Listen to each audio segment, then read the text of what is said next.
भंडारा वासियों हो जाइए तैयार शॉपिंग के सबसे बड़े महोत्सव के लिए। भव्य हैंडलूम एवं ट्रेड एग्जीबिशन और अब सबसे बड़ा ऑफर, सभी वस्तुओं पर 20% तक की भारी छूट।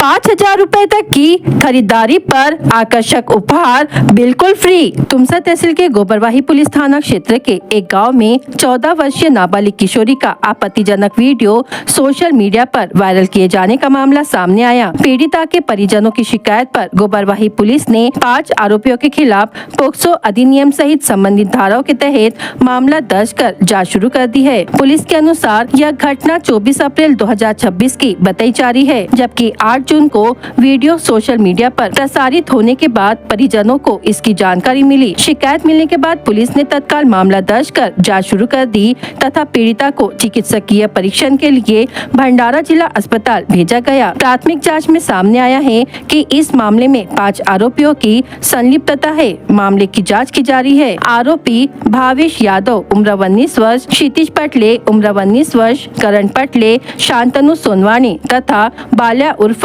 करण चौधरी है। सभी आरोपी तुमसा तहसील के डोंगरी बुजुर्ग या बाजार टोला क्षेत्र के निवासी बताए गए हैं। मामले की जाँच संबंधित पुलिस अधिकारी के मार्गदर्शन में जारी है। घटना के सामने आने के बाद क्षेत्र में रोष व्याप्त है और लोगों ने दोषियों के विरुद्ध कड़ी कानूनी कार्रवाई की मांग की है। पोलीस स्टेशन गोबरवाही या ठिकाणी पोक्सो अंतर्गत गुन्हा दाखल करण्यात आलेला आहे। यामध्ये काही आरोपींनी अल्पवयीन मुलीचा व्हिडिओ व्हायरल केलेला आहे।